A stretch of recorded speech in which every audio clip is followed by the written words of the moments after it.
Chapter 9. Pong tried to dart around the woman, but she blocked him with her stomach and whacked him on the head with the basket of sticky rice.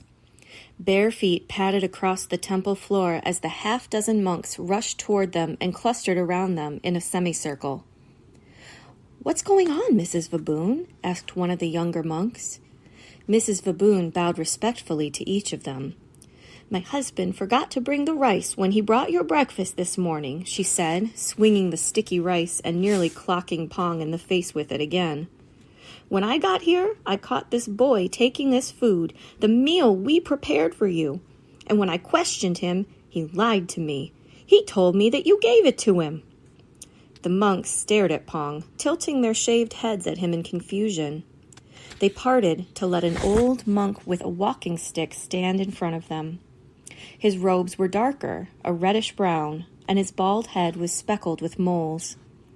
Mrs. Vaboon bowed again, even lower this time. "Father Cham, I am very sorry for disturbing your morning prayers, but this boy, he said you told him he could have this food. I can tell he's lying. Can you imagine? Stealing and lying inside the temple." The old man looked at Pong curiously. Pong had never spoken with a monk before, but he knew that monks fasted each day from noon until sunrise the next day. They prepared no meals themselves and depended on other people to feed them. Mrs. Vaboon was trying to shame him, but he didn't plan to stick around long enough for that. He searched for an opening where he could make a quick run for it. Just as he was ready to bolt, the old monk stepped in front of him, blocking his way with the walking stick. It was such a quick motion for such an old man that it startled Pong, and he dropped the precious pork skewers onto the dusty floor. Now, said Father Cham calmly. "You didn't do what I asked, did you, child?" What? Squeaked Pong. "I don't know what you mean." "I told you to make an offering plate for the graveyard first.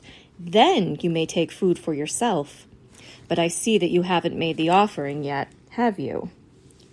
Pong blinked up at him, confused. He tried to squirm away, but the old man somehow got in front of him again. Father Cham clucked his tongue and shook his head at Mrs. Vaboon. "I did tell him he could eat this food, but clearly he was in too much of a hurry to listen to all my instructions."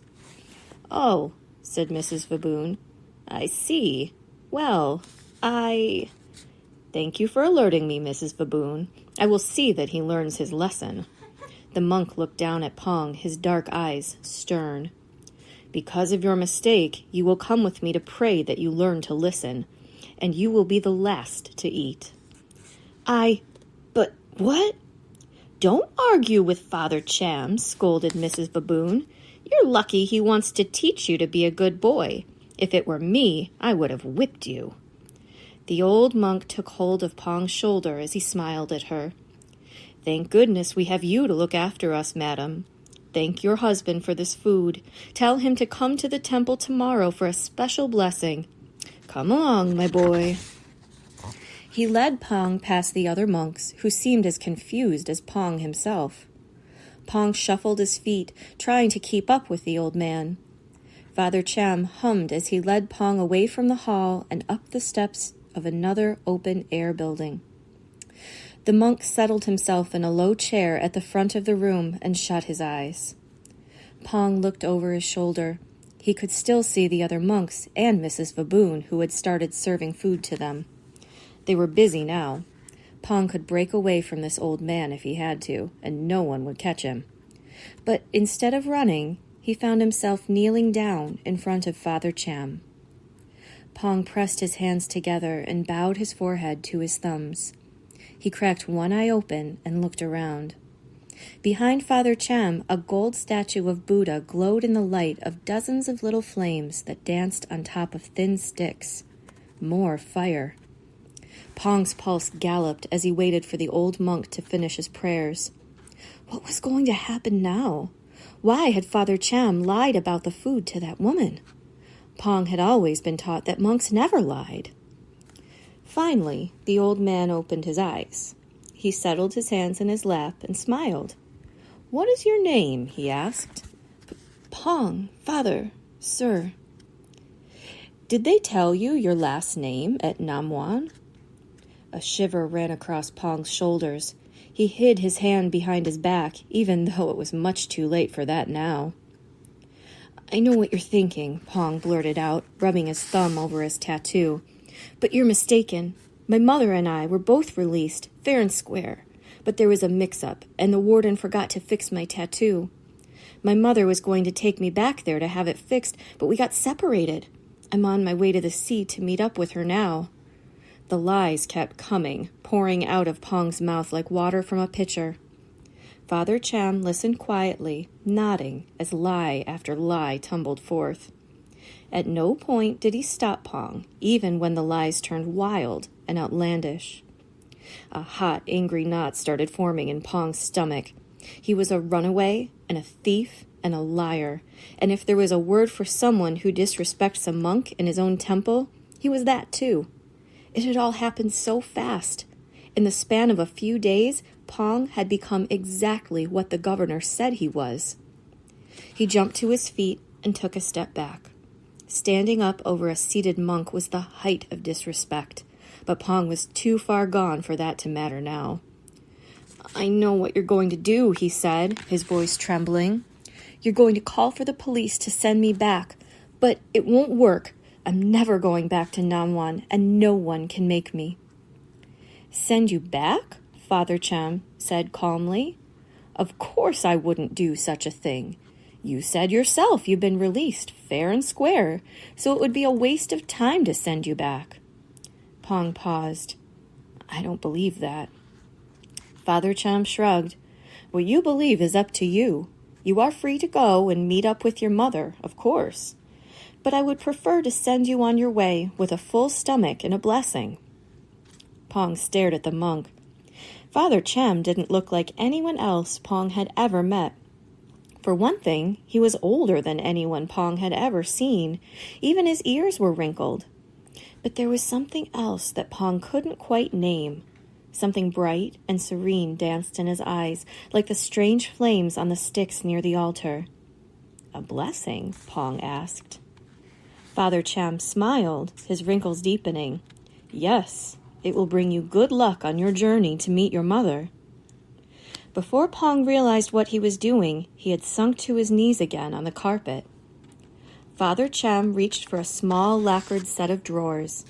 He opened one of the drawers and took out a roll of white string and a pair of scissors. The old man measured out a length of string and cut it. He held it between his palms and said a prayer. Then he tied the string around Pong's left wrist. As he did so, he said, "May you never step in a snake's nest." Father Cham blessed and tied a dozen more bracelets around Pong's left wrist, plus a couple on his right to balance it out. The old man's blessings were varied and strange.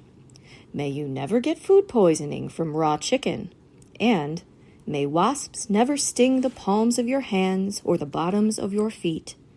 And others, all very specific and related to things that seemed unlikely to ever happen in the first place. There, said the old man, sitting back on his heels with a satisfied smile. You see? Lots of good luck. Pong turned his arm over. A thick cuff of white string bracelets circled his left wrist. His tattoo was completely concealed. You say you are meeting your mother at the sea? Father Cham asked. Pong nodded sheepishly, wondering if the monk suspected that he'd made that up. Well, it's several weeks' walk to the sea from here. Without a boat ticket, you'd have to walk around the mountains. It could be a difficult journey for someone so young. Pong frowned. Walking around the mountains meant taking the road. It meant passing through villages and people asking questions. Or, said Father Cham, looking as if he'd had a sudden idea, you could stay here at the temple. We could try to get word to your mother, telling her to meet you here instead. Pong looked up into the old man's eyes. And, Father Cham nodded to Pong's left wrist, while you are here, if any of those bracelets pop off, I can easily give you new ones to replace them. But the choice is up to you. I would never make the decision for you. Pong ran a finger over the bracelets. He tried to get that image of the blue ocean back in his mind, but he couldn't picture it for some reason. He suddenly felt overwhelmingly tired and hungry, hungrier than he had ever been before. It would be safe here. He could rest and eat, and then keep heading south in a few days. "Maybe I could stay," he said softly, "for a little while." "Excellent!" Father Cham tapped one finger to his chin. "I told Mrs. Baboon that you would learn a lesson. I think I know the perfect lesson to start with." "What's that, Father?" The old man grinned. "How to choose the best dipping sauce for grilled pork."